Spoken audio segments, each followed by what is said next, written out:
Selamat datang di diskusi kita. Kali ini kita akan coba kupas konsep contentment atau rasa puas dan bahagia ya, seperti yang kita lihat dari pemikiran Desi Anwar. Nah, pertanyaan intinya gini, apakah contentment ini lebih soal disiplin diri dan fokus pada saat ini, atau jangan-jangan justru sangat terkait dengan pengaruh dari luar dan juga jejak masa lalu kita? Kalau saya pribadi, saya melihatnya ini lebih sebagai kekuatan yang datangnya dari dalam diri. Kalau saya justru sebaliknya nih. Saya ingin menekankan gimana faktor-faktor luar, terus tantangan zaman sekarang ini ya, dan juga pengalaman hidup itu juga punya peran penting banget loh dalam membentuk rasa puas ini. Nggak bisa dipisahin gitu aja. Iya, gini, bagi saya contentment itu rasa cukup yang hadir di momen ini, sekarang ini. Bukan soal kita punya apa, tapi lebih ke perasaan utuh, nggak merasa kurang. Nah, kuncinya kalau menurut Desi Anwar kan, itu gimana kita bisa lepas dari attachment. Kondisi di mana kebahagiaan kita tuh bergantung banget sama hasil, sama orang, atau kenangan tertentu. Entah itu penyesalan masa lalu, atau kecemasan soal masa depan. Caranya, ya lebih disiplin diri, mengelola emosi biar nggak gampang reaktif, terus juga melatih mindfulness, kesadaran penuh gitu di tiap aktivitas.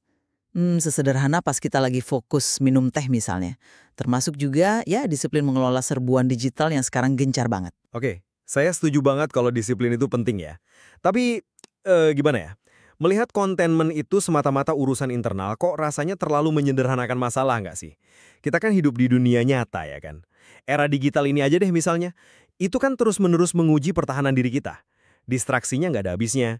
Desi Anwar sendiri kan juga menyorot gimana generasi muda itu bisa jadi ringkih terhadap opini orang. Gampang goyah gitu sama validasi dari luar, apalagi di media sosial. Terus soal masa lalu, ya ampun, kita semua tahulah pengalaman masa kecil itu ngebentuk kita banget. Proses buat melepaskan diri dari pola lama atau luka batin itu bukan cuma soal, oke, ubah cara pandang gitu aja. Prosesnya tuh lebih dalam kan. Lagian bukannya Desi Anwar juga bilang, manusia itu paling happy justru pas merasa berguna buat orang lain. Nah itu kan jelas banget ada elemen eksternalnya. Itu satu sisi pandang, iya. Tapi sisi lainnya adalah disiplin itu sendiri itu bisa memberi kepuasan tersendiri. Disiplin gives its own contentment, gitu kata Desi Anwar.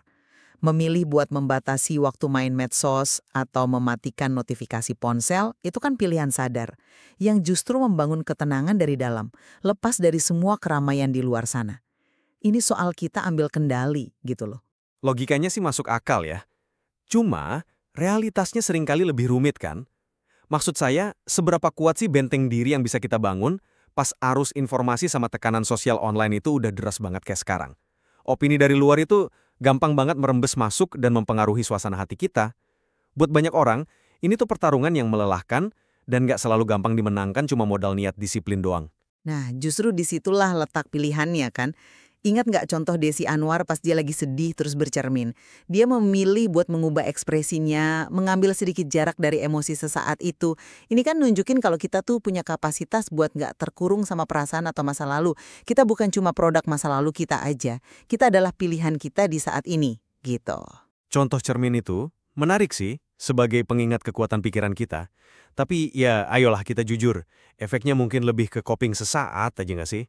Terus gimana dengan jejak masa lalu yang lebih dalam? Misalnya pola asuh atau pengalaman-pengalaman yang kurang enak dan membekas banget. Dampaknya itu kan nyata secara emosional, bahkan mungkin biologis juga. Dan itu butuh lebih dari sekedar, ya keputusan sesaat buat ubah perspektif.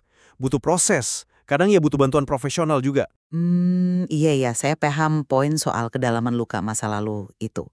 Tapi kekuatan internal itu tetap jadi jangkar utamanya menurut saya. Lihat aja buku The Book of Everyday Things. Benda biasa kayak bantal atau sikat gigi aja, itu bisa jadi sarana latihan mindfulness. Asal kita disiplin, mengarahkan perhatian kita ke momen saat ini. Kebahagiaan itu ya bisa digali dari dalam, dari hal-hal sederhana yang ada di depan mata kita. Tapi, bukankah fokus ke benda sehari-hari itu justru terjadi karena ada interaksi kita dengan dunia luar? Dengan benda itu? Dan yang lebih penting lagi, Desi Anwar kan menekankan kalau kebahagiaan yang utuh itu munculnya pas kita merasa berguna buat sesama dan lingkungan. Nah, ini kan jelas menunjukkan kalau contentment itu bukan cuma soal ngelihat ke dalam aja, tapi juga soal relasi kita dan kontribusi kita keluar. Gimana coba menyeimbangkan kebutuhan internal ini dengan dorongan alami kita buat memberi makna lewat tindakan nyata di dunia? Itu pertanyaannya. Ya, latihan mindfulness ini kan fleksibel, bisa di mana aja sebenarnya.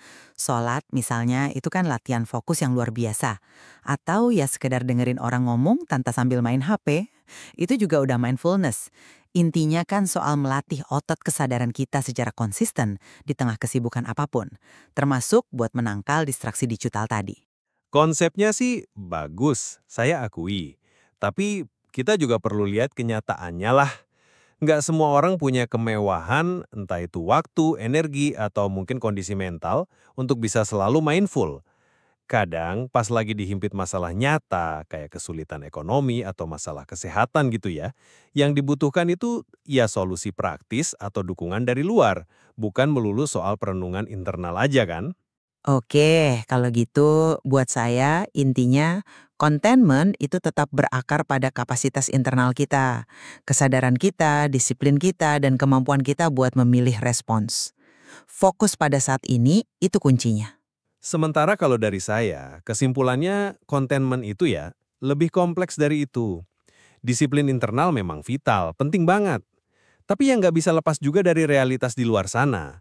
Tantangan zaman ini, jejak masa lalu kita, dan juga makna yang kita dapat dari hubungan serta kontribusi kita pada dunia. Jelas ya, pemikiran Desi Anwar ini menantang kita buat melihat contentment bukan sebagai tujuan pasif yang tinggal kita raih gitu aja, tapi lebih sebagai sebuah arena yang aktif pergulatan dinamis antara membangun kekuatan dari dalam diri dan menghadapi realitas eksternal yang ya nggak bisa kita hindari. Betul.